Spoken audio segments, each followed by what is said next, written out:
All right, so Donald Trump there making that motion, zipping his lips, not speaking, which is interesting in and of itself. And what might be the biggest news out of Donald Trump's New York civil suit that he already lost is that he zipped his lips when asked how it's going.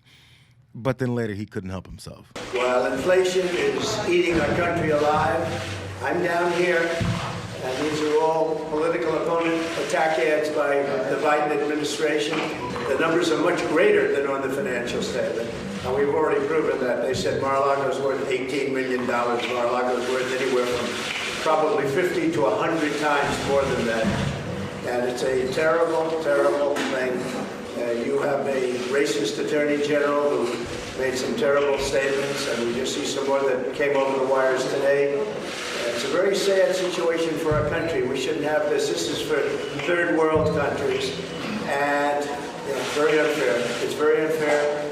But we will go along, and we will hopefully do very well in every regard. We'll win the election, and we'll make America great again. That's what we're going to do. We're going to make America great again.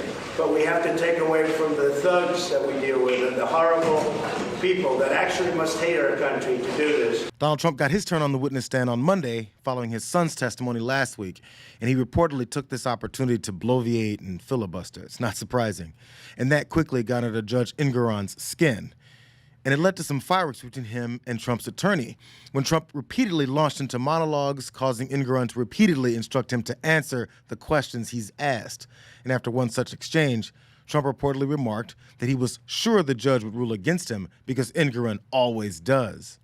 And Caitlin Collins then reported that Engoron said, "You can attack me, you can do whatever you want, but answer the question." And when Trump dipped back into the well of complaining, the judge reportedly asked his lawyer, Chris Kise, to control Trump or face the consequences. "I beseech you to control him if you can," is what Engoron told Kise. "If you can't, I will. I'll excuse him and draw every negative inference that I can." Then another member of Trump's team, Alina Habba, which we've heard about, was rebuked by Engoron for telling the judge that he was there to hear what Trump has to say. "I'm not here to hear what he has to say. He's here to answer questions," is what the judge replied. And since Habba was told to act like an adult in court, she found some cameras to throw a tantrum in front of. Coming from the judge who has already predetermined that my client committed fraud before we even walked into this courtroom. I'm not here to hear what he has to say. Then why exactly am I being paid as an attorney, and why exactly are taxpayer dollars being used in this courtroom? And if we don't stop corruption in courtrooms where attorneys are gagged, where attorneys are not allowed to say what they need to say to protect their clients' interests, it doesn't matter what your politics are. Everyone has a right in this country to get up and put a defense. But I was told to sit down today. I was yelled at, and I've had a judge who is unhinged slamming a table. Let me be very clear. I don't tolerate that in my life. I'm not going to tolerate it here. And you know what? You shouldn't either. Because not every American citizen gets a camera and a microphone. Pay attention. Because when you're in court one of these days and you don't have a lawyer that has a microphone, and you don't have a lawyer that can go on TV, and you've got judges gagging them, what are you going to do? Listen, if Trump, his sons, and his attorneys want to keep trying to convince everyone that he's getting railroaded in court, they should come up with some new talking points, because those lines of like, it's unfair, and if they can do it to me, they can do it to you, those are exhausted.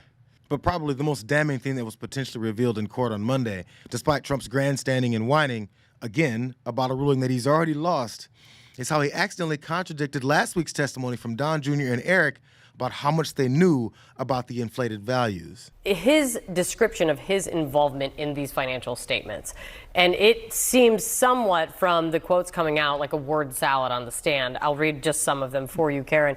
"I thought the apartment was high.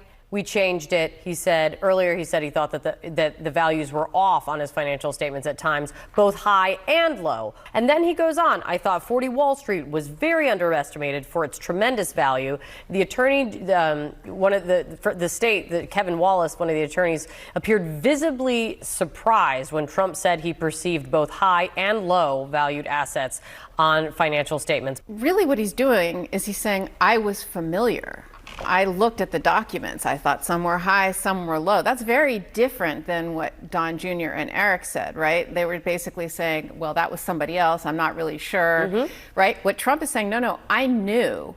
I thought this was too high. I thought this was too low.